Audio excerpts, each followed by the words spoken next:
2025 NFL Draft First Round Grades.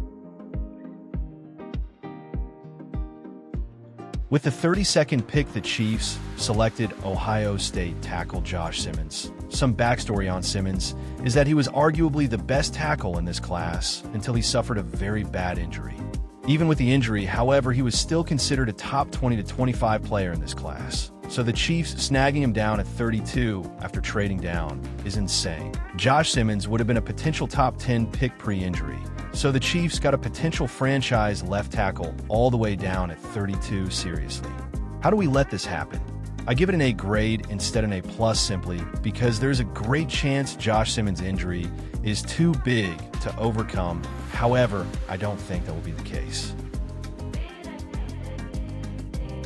With the 31st pick, the Eagles selected Alabama linebacker Jahad Campbell. How do we let this happen? We're talking about a Hall of Fame talent at the linebacker position, and personally a top 10 player in this class who fell down to the Eagles at 31. There's no twist, no injury, nothing. He literally just fell to the Eagles. I don't even care that the Eagles had a trade-up spot to get him because he's that elite, and they gave up really nothing to make it happen. This is still insane to me. The Eagles really don't even need a linebacker, but this is what they do. They take the superstar who everyone else is passing on every single year, and it always turns out to be a great pick. And we let them do it again, LMAO. With the 30th pick, the Bills selected Kentucky corner Maxwell Hairston. In my opinion, the Bills went out and got the best man cover corner in the draft, and a guy who runs a 4.28 40-yard dash, and the speed shows on tape. When watching Hairston, it feels like he is literally glued to the hip of the wideouts he's covering. So why is this not an A+ grade? Well, yet again, this is a guy with some injury concerns. Aside from that, Hairston isn't much help at all in the run game, and is one of the worst corners when it comes to tackling. I gave him an A because I think it was the right pick, but Hairston is still a guy with a very low floor, very high ceiling. So this is a hit or miss kind of player. With the 29th pick, the Commanders took Oregon tackle Josh Connerly Jr. This is a pick I'm still not really sold on. I don't think it was a bad pick seeing as you get a good tackle at pick 29, but I also don't like the fact they passed on Josh Simmons either. All around, I think this is just a solid pick by the Commanders. With the 28th pick, the Lions took Ohio State D lineman Tyleik Williams. I don't think the Lions really could have messed this pickup seeing as they don't really have any immediate needs. However, I do have to say, if I was them, I don't think I could have passed up on Jahad Campbell with this pick. However, while taking Tyleik in the first does seem like a bit of a reach, I understand, and think it's a pretty solid pick seeing as he is one of, if not the best run-stopping linemen in the entire class. And a guy with some pass rush upside as well. While the Lions don't need D-line, right away Tyleik should be a great player for them in the future.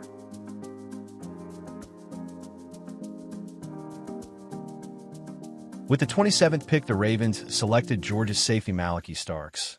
All I can say is the Ravens needed a safety in this draft, and they got the best one at pick 27, absolute steal. And now I wonder who is going to be able to pass the ball in this Ravens defense. Well, probably nobody. A+ pick.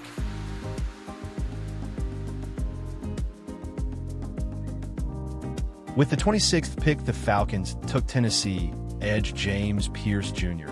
If we're talking purely about the football player, this is an A+ pick.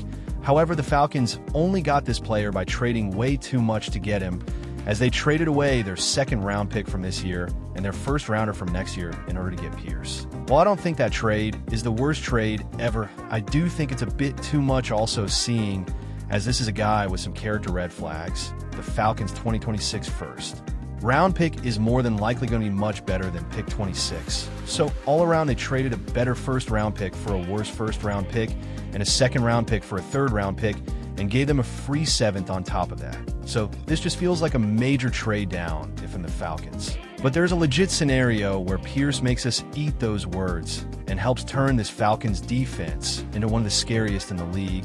And Pierce is also a guy who has upside to be the best player in this class. Just don't like what they gave up to get him. All in all, it's a B grade for me.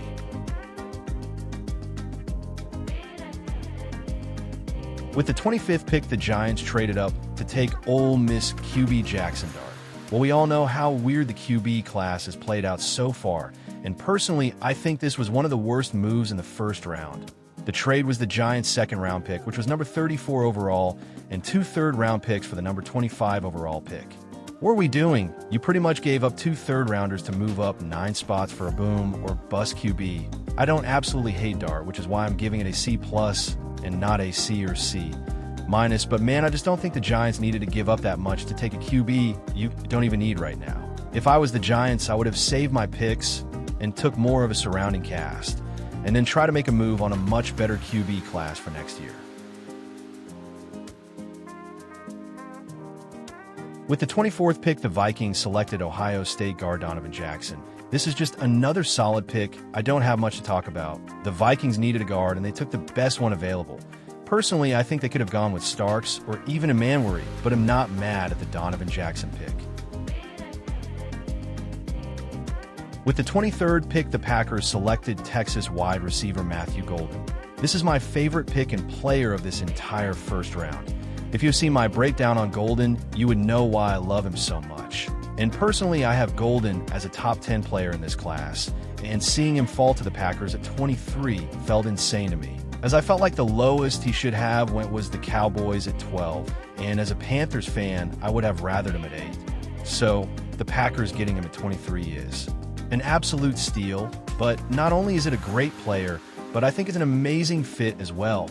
Right now, the Packers receiver room struggles to have a dude who you can consistently trust to throw the ball to. They have guys like Jaden Reed and Christian Watson who have big games every once in a while, but they don't yet have that guy who can make plays whenever you need them, kind of like the top guys in the league do.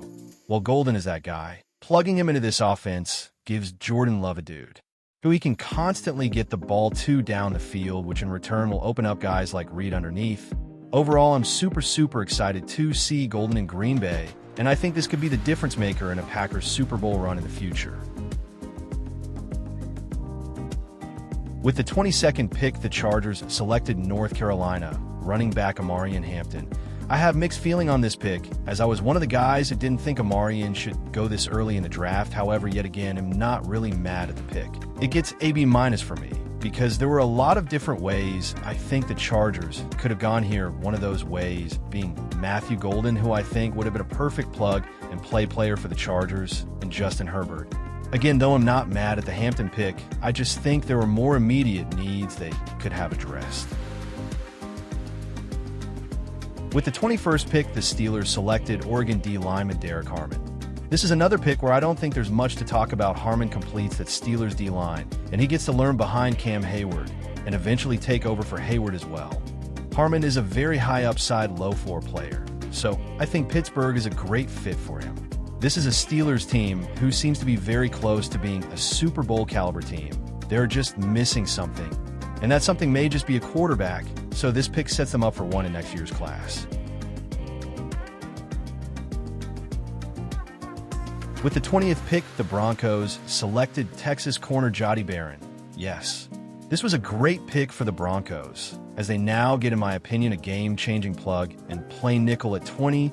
All in all, they couldn't have done much better on this pick aside from taking Golden a pair with Bo Nix. At pick 19, the Buccaneers take Ohio State wide receiver Emeka Egbuka. This pick didn't make much sense to me, as I think receiver should have been the absolute last priority for the Bucs, and they passed on a guy like Jahad Campbell, who would have replaced everything they used to have in Shaq Barrett and more. Overall, I think the Bucs got a good player, but at a position they just didn't need, as they already have Evans, Godwin, and McMillian. So now where does McMillian fit into all of this? The one good thing is now you have a clear plan if Godwin continues to miss valuable playing time again next season with his injuries.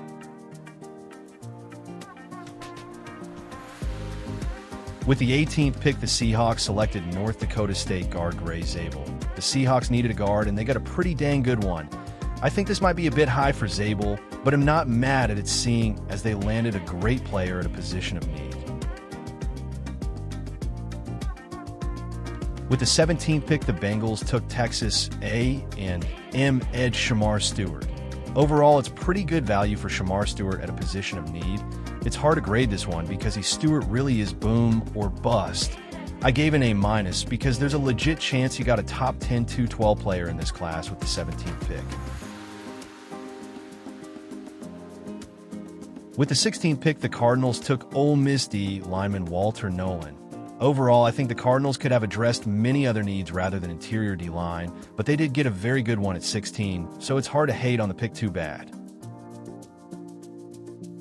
With the 15th pick, the Falcons took Georgia linebacker Jalen Walker. I love this pick for the Falcons, keeping Walker home. I think Walker could be a great outside rush linebacker for the Falcons, and he's also reportedly a great team player and captain. It's very possible the Falcons got a top 5 player in the class at 15, and the additions of Walker and Pierce truly do make this one of the scariest defenses in the entire NFL. With the 14th pick, the Colts selected Penn State tight end Tyler Warren. Another great pickup here for the Colts. They got the best true tight end in this draft as the second tight end off the board. And I don't know if Warren is a better scheme fit on any other team. I personally don't like taking tight ends this early, but when it's such a good fit like this, I think there are exceptions. With the 13th pick, the Dolphins selected Michigan D lineman Kenneth Grant. This is a pick I don't really like. I think they got a high potential low floor player, and personally I don't think Grant has enough potential to go this high. If you're taking a D lineman here, I think it should have been Walter Nolan. Overall, though, I don't think it's that bad, seeing as they really did need some interior D-line help, so it is a solid pickup. With the 12th pick, the Cowboys took Alabama guard Tyler Booker. I think this pick is way too overhated, even coming from me where I think Golden would have been a home run pick for the Cowboys here. However, they needed to replace Zach Martin, and they did it with a great player. But was it too early to take a guard? Yes, it was. However, they took a very good guard who I think fits into their system. Overall, not the best pick, but a good pick in my opinion.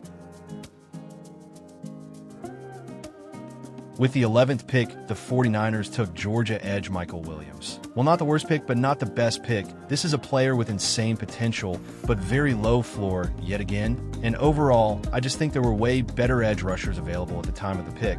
However, I think if anyone could develop Michael, it's the 49ers. Solid pick nonetheless. With the 10th pick, the Bears selected Michigan tight end Colston Loveland. Oh boy, I just can't get behind this pick for so many reasons. To start, I don't think a tight end should ever go this high. Brock Bowers might have been an exception maybe, but I don't think Loveland is anywhere close to good value for this pick. Yes, Loveland is very fast for the tight end position, but I just don't think he's a real tight end. I think he's almost just a bigger slot, and personally I'm not as high as most people are on Loveland, and I think he should have gone more so in the second round, or maybe the late first. But top 10? No way. Not to mention, they didn't even take the best tight end in the class. And some may say it's a scheme thing, but I would rather have Tyler Warren at tight end for the Bears than Loveland. I don't think this pick will flop for the Bears, and I think they will get some good use out of Loveland, but at number 10, I think they could have gotten so many better players and in more needed positions. With the 9th pick, the Saints selected Texas tackle Kelvin Banks Jr. I'm not as high on this pick, because yet again I think there were better players still on the board, but instead the Saints took a long-term tackle, seeing as they need Banks at least at tackle for another year. I could see them maybe play him at guard for a year, but I don't know how likely that is. Banks is more than likely going to take over whenever Penning leaves, seeing as the Saints did not accept Penning's 5th-year option. This isn't necessarily a bad pick, I just think the Saints could have done even better at 9. With the 8th pick, the Panthers selected Arizona wide receiver Tetairoa McMillan. As a Panthers fan, I can definitely understand this pick. You get a big body wide out with big-time upside for Bryce Young. However, I can also see the world where T-Mac isn't super great, and personally I had him in the 15-20 range. I think Golden would have been such a good pick here for us if we had to take a wide receiver, but at the same time, we really need to get the defensive side of the ball figured out. I understand why the Panthers made this pick, though, and am not mad at it whatsoever. With the 7th pick, the Jets took Missouri tackle Armand Membu. I don't think the Jets could have done much better with this pick, as they have just set their O-line up with another franchise tackle to pair with Olu Fashanu. Overall, I think Membu could be the best true tackle in this class, and they got him at 7. With the 6th overall pick, the Raiders selected Boise State running back Ashton Janney. This is another pick that is pretty self-explainable, but the quick breakdown is the Raiders needed a running back, and the number 1 running back in this class just so happens to be a pinball with legs. Yeah, the Raiders had to go Janny here, and it now gives them an elite player to jumpstart this rebuild around. Not to mention they got him at 6. With the 5th pick, the Browns selected Michigan D lineman Mason Graham. This pick can't get much better. The Browns got an absolute haul to trade down 3 picks and get one of the best players in this class. And the only question now is, how do you possibly guard Mason Graham at Myles Garrett? Oh yeah, you just can't. And I think this pick, along with some of their other picks, have just made the Browns one of the best defenses in the NFL. Look out, because if this team gets a quarterback and the Browns learn how to actually coach football, then we might have a Browns Super Bowl sooner rather than later. With the 4th pick, the Patriots selected LSU tackle Will Campbell. I don't think there's anything wrong with this pick other than the fact that Campbell might not be able to play tackle in the NFL, and if that's the case, then the Patriots might have just spent the 4th pick on a franchise guard. However, I think Campbell will be fine at tackle, because his technique is just great. Overall, they got a guy to help protect their young quarterback, so it's a good pick in my book. With the 3rd pick, the Giants selected Penn State edge Abdul Carter. The only bad thing about this pick is the fact that the Giants really don't need edge. However, they made the best pick they could have made, because you could not pass up on this guy. Carter is an elite player and a top 2 player in this class easily. But now the Giants have Brian Burns, Kayvon, and Carter. So how do you get all of these guys on the field? Well, Carter and Kayvon can rotate in and out, but I also think Carter can go back to an off-ball rush linebacker and pretty much be in the exact role Micah Parsons is in with the Cowboys. That way the Giants get the most out of this pick and their previous picks. With the 2nd pick, the Jaguars selected Colorado corner and wide receiver Travis Hunter. Well, you get the best player in the class and a generational talent, but they had to give up a ton for it.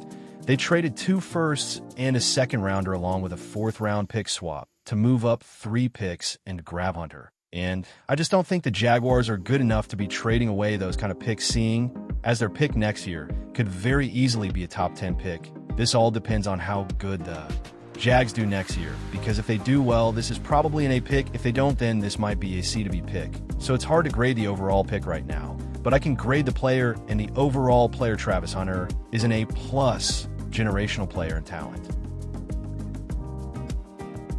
With the number 1 overall pick, the Titans selected Miami quarterback Cam Ward. Personally, I'm much higher on Ward than a lot of people are. A lot of people like to compare Ward to last year's QB class, saying things like he would be QB 6 or 7 in last year's class. And I completely disagree. I think Ward could have been at least QB 4 in last year's class, and I think he could have gone before Penix or McCarthy. Overall, I think Ward was a great pick and will be a great player for the Titans. The only thing that sucks is you had to pass on 2 generational players to draft Ward, but other than that, there's nothing wrong with this pick.